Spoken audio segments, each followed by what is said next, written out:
யாரா எங்க நாட்டு தேசிய அம்மா மீல கை வச்சது? அஸ்ஸலாமு அலைக்கும் வரஹ்மத்துல்லாஹி வபரகாத்துஹு. அன்பார்ந்த அனைத்து உறவுகளுக்கும் இனிய மாலை வணக்கம். அரசியல் பேசக்கூடாது, அரசியலை பற்றி பேசக்கூடாது, போடக்கூடாது அப்படின்னு பார்த்தாலும் இந்த பைத்தியக்காரன் இருக்கும் வரைக்கும் அரசியலை பற்றி பேசாமல் இருக்க முடியாது. නාමල් මන්ත්‍රතුමා එකගෙන ගිහිල්ලා ඔයගොල්ලෝ පොඩි ආතල එකක් අරන් දෙනවා. හරිද? අවුරුදු දෙකක් ගියාට පස්සේ නාමල් මන්ත්‍ර கொஞ்சம் இருடா வைத்தியக்காரா. யாழ்ப்பாணம், அதாவது வடக்கு மக்கள் நல்லா பார்த்துக்கோங்க. எதுக்காக இவன் உங்களுடைய அபிலாஷைகளையும் உங்களுடைய வாக்குகளையும் வாங்கிட்டு பாராளுமன்றத்துக்கு போனானோ, இன்னைக்கு எதுக்காக குரல் கொடுக்கிறான்னு நல்லா பாருங்க. එයාගේ අම්මාවත් එක්ක අරගෙන ගිහිල්ලා ආතල් දීලා තියෙනවා. හැබැයි ඕකට අපේ කොටි ඩයස්පෝරාගෙන් සමහරුන්ට පොඩි කික් එකක් අවිලා ඇති. ඔගේ අර පොඩි අඩිය ගහන්න කලින් පොඩ්ඩක් අර ස්මෙල් කරලා බලනවානේ. ඒ වගේ පොඩි ආතල් එකක් දීලා ඇති. හැබැයි ඕකෙන් ජනතාව ඔයාලට ඡන්ද දාන්නේ නැහැ. මම මතක තියාගන්න, විශ්වාස කරන්න මම කියන එක නැත්තම් අවුරුදු 5න් හරලා බැලුවාට පස්සේ අපි මේක ගැන බලමු. මේකෙන් කවදාවත් වෙන්නේ නැහැ. දැන් අද අපේ ස්පීකර් ගැන වංජා දූෂණ කමිටියෙන් කියලා කම්ප්ලේන්ට් එකක් දාලා තිනවා. එයා මිලියන් 2ක් පාවිච්චි කරලා එයාගේ පෙට්‍රෝල් පාවිච්චි කරා. ලැජ්ජ නැද්ද ඔයගොල්ලෝට? ඔයගොල්ලෝ කෑමද ගන්නෙ? බත්ත ගන්නෙ? ඔයගොල්ලෝ බෞද්ධාගමද? සිංහලද? ලැජ්ජ නැද්ද ඔයගොල්ලෝට? මේ ස්පීකර් පාවිච්චි කරා මිලියන් 2ක් සල්ලි. මම එයාගේ අවසර ඇතුළත මම කතා කරේ. මම පැහැදිලිව මේක අවසර ගත්තා. දෙවෙනි එකක් තමයි ගරුමන්ත්‍රීතුමා තව විනාඩි 2ක කාලයක් තමයි. තව එකක් තමයි මේ ස්පීකර් ගෙරලා තියෙනවා එයාගේ පර්සනල් ඇසිස්ටන්ට් විදිහට PH කෙනෙක් වල. අපිට කණ්ඩ ගියාම ඔයගොල්ලෝ 159 ඇවිල්ලා කාලා ඉවර කරගත්තාම 3ට යනකොට කෑම නැහැ. හැබැයි එයාගේ පර්සනல் சாப்பாட்டுக்கு செத்தவனே சாப்பாடாடா உனக்கு முக்கியம். இப்போ அடுத்ததுல முக்கியமானதுன்னு சொல்றேன். எங்களுடைய நாமல் ராஜபக்சையும் எங்களுடைய சிறந்த ராஜபக்சவும் எங்களுடைய அவங்க அப்பனுடைய அம்மாவுடைய වෙනම කෝස් එකක් කෝඩ කරලා වෙනම කෝස් එකක් ඉන්ටර් කෝස් එකක් යනවා මේ පාර්ලිමේන්තුව ඇතුලේ.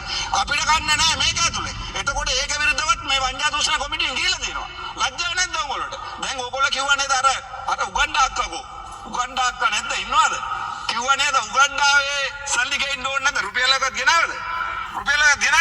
පෙට්‍රෝල් රුපියල් 5ක් වැඩි කරලා රුපියල් 2ක් අඩි කරාම මිනිස්සු මොඩියා කියලාද හිතාගෙන ඉන්නේ. මිනිස්සු ලක්ෂයෝ මිනිස්සු හිතනවා. දැන් මම ගියා 300ට ප්‍රෝග්‍රෑම් එකට. ගරුමන්ත්‍රීතුමා මාතෘකාවට අනුව හරි මම මේක ඉවර කරන්න. 300ට ප්‍රෝග්‍රෑම් එකට ගියා. මිනිස්සු ආනවා ඔයාලගේ නායකයෝ කවුද කියලා. මගේ නායකයෝ ඉන්නවා දෙවියෝ ප්‍රභාකරන්. මම බය නැතුව කියන්නේ. ඔයාලට නායකයෝ නැහැ නේ. ඔයාලගේ නායකයෝ නගිල්ලා කියන්න පුළුවන් නම් රෝගඩ විජේවීර කියලා. කවුරු හරි අතෝසල කියනවා.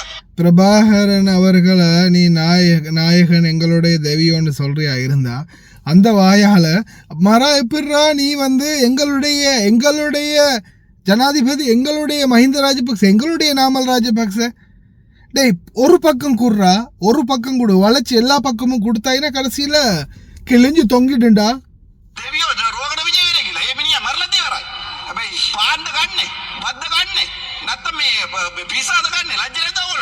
අනේ මේ වගේ මම තව ඕලට කියන තව අවුරුදු 3යි තියන්නේ. ඒ අවුරුදු 3ක් ඇතුළේ මේ සෙල්ලම කරු. ඔයගොල්ලෝ අපේ පාරේ දකින්න යනවා ඉස්සරහට. මට දුකයි. ඔයගොල්ලෝ යනකොට තව ආණ්ඩුවක් ඇවිල්ලා මේ රට කෙලවෙනකොට මට ඇත්තටම දුකයි.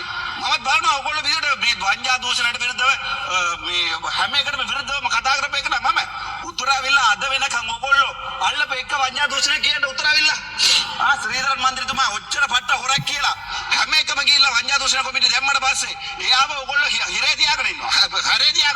හිරේ නෙවෙයි හිරේ යන්න ඕනේ එක නේ හරේ තියාගෙන ඉන්නවා. ලැජ්ජ වෙන්න ඕනේ ඔයගොල්ලෝට පුළුවන් නම් එකනේ කතෝස්ම කියන ඔයගොල්ලෝ නායකයෝ ඉන්නවා කියලා. ඔයගොල්ලෝ සිංහල භාෂාව බෞද්ධාගම ගරුමන්ත්‍රීතුමා පොයින්ට් එක ඉස්ස මේ මන්ත්‍රීතුමනි වැදගත් කමිටින් යුතු කල්පනා යෝජනාවක් ඉදිරිපත් කරද්දී මම හිතනවා විපක්ෂයකට ඔබතුමා පැහැදිලි කරන්න අවශ්‍ය නැහැ. ගරුමන්ත්‍රීතුමා නෑ ඔබතුමා කියන එක පැහැදිලි. ඔබතුමා මාතෘකාවට අනුව කතා කරන්න. ගරුමන්ත්‍රීතුමා අවසන් කරන්න මාතෘකාවට අනුව කතා කරන්න.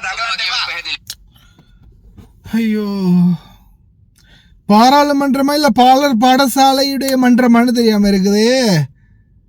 எங்கடா கொண்டு போறீங்க இலங்கையுடைய பாராளுமன்றத்தை? අපි විනාඩියක් කතා කරාම තමුන්නාසලට අහන් ඉන්න බැරි. විනාඩියක් නේ කතා කරන්නේ. අයි පාපිසෝට අහන්න බැරි. මම ඔයගොල්ලෝගේ වෙනුවට කතා කරා මෙච්චර කාලේ. ඔයගොල්ලෝ හොරගම් කරලා 300 ගරු මන්ත්‍රීතුමා කාලය අවසానයි අවසන් කරන්න. මේක අපේ රට මගේ රට මේක. මම සිංහලවටත් ආදරේ මුස්ලිම්ටත් ආදරේ දෙමළටත් ආදරේ. මම මේ කතා කරන මේ පාර්ලිමේන්තුවේ අද ගණන් කරලා බලමුද කීයක් ඉන්නවද කියලා. පුළුවන් නම් 20ක ගණන් කරලා වෙන්නන්න. මිලියන් 15ක් දවස්. ගරු මන්ත්‍රීතුමා කාලය අවසానයි අවසන් කරන්න. ඉවර කරනවාස. එතකොට මිලියන් 15ක් දවසට වේදමක්. ඕගොල්ලෝ ඔක්කොම දවල්ට අවිලා කාලේ ගිහිල්ලා මේ මාධ්‍ය වෙලාවිලා අඩියක් ගන්න නිදා ගන්නවා. තව කැප්පයකුත් ගන්නවා. ලැජ්ජ නැද්ද? හර්ධදාසීම අතෝසල ගියන්න ඔයගොල්ලෝ කියන එක හරිද කියලා. ඒ නිසා තමුන්නාසලාට තවත් බඳලා ඉල්ලන්නම්. තව හවුරු 3යි තියන්නේ.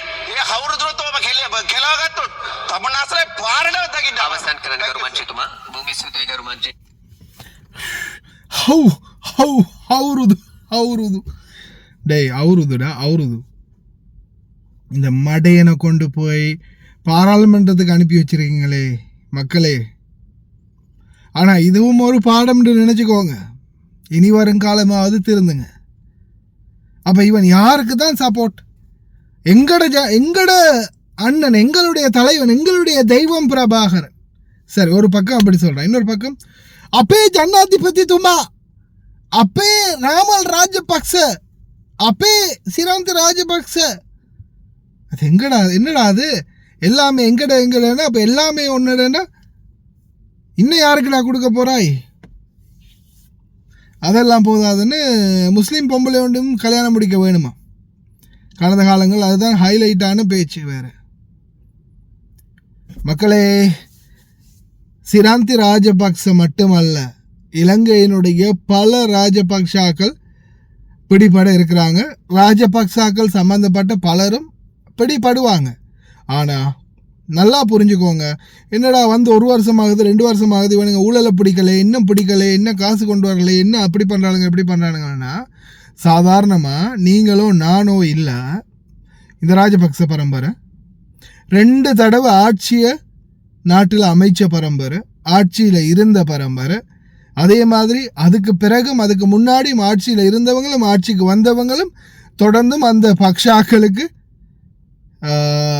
பகடைக்காயாக இருந்தவங்க தான். இப்போ தான் புதிய அரசாங்கம் வந்திருக்குது. அப்போ அந்த அரசாங்கம் மட்டுமல்லாத அரசாங்க அதிகாரிகள்லேருந்து அரசாங்கத்தோடு சேர்ந்து பொதுமக்கள் உட்பட அனைவரும் சேர்ந்து இதற்கு ஒரு என்ன சொல்கிறது, அந்த உதவியை கையை கோர்த்தா மட்டும்தான் முடியும். முன்னாடி அவங்களுடைய பவரில் இருக்கும்போது அவங்க செஞ்ச எல்லாத்தையுமே அதே பவர்லே இருக்கும்போதே மூடி மறைச்சிருப்பாங்க. அதே திருப்பி தோண்டி எடுக்கணும்னா அதே பவரை யூஸ் பண்ணணும். அதற்கு சரியான தகுந்த அதிகாரிகளும் அரசாங்க அதிகாரிகளும் மக்களும் சேர்ந்து இதுக்கான சப்போர்ட்டை கொடுக்கணும். காலம் தேவைப்படும். இப்போ சிரந்தி ராஜபக்சையா, அடுத்தது மஹிந்த ராஜபக்ச, அதுக்கு அடுத்தது இன்னும் ஒவ்வொரு ராஜபக்சாக்களாக பிடிப்படுறதுக்கு வாய்ப்பு இருக்குது. பொறுமையாக இருங்க மக்களே, பொறுமையாக இருங்க. ஆனால் இந்த மடையனை கடைசி வரைக்கும் இதுக்கு பிறகு ஹாஸ்பிட்டல் பக்கமும் எடுத்துடாதீங்க, பார்லிமெண்ட் பக்கமும் எடுத்துடாதீங்க. முடிஞ்சால் மாதம் நான் சரி செலவுக்கு காசு கொடுக்குறேன், பிரச்சனை இவனை கொண்டு போய் அங்கோடையில் சேர்த்து விடுங்க. மென்டல் ஹாஸ்பிட்டலில் வச்சு இவனை முதலாவது ட்ரீட்மெண்ட் பண்ணி ஒரு மனுஷனாகட்டும்.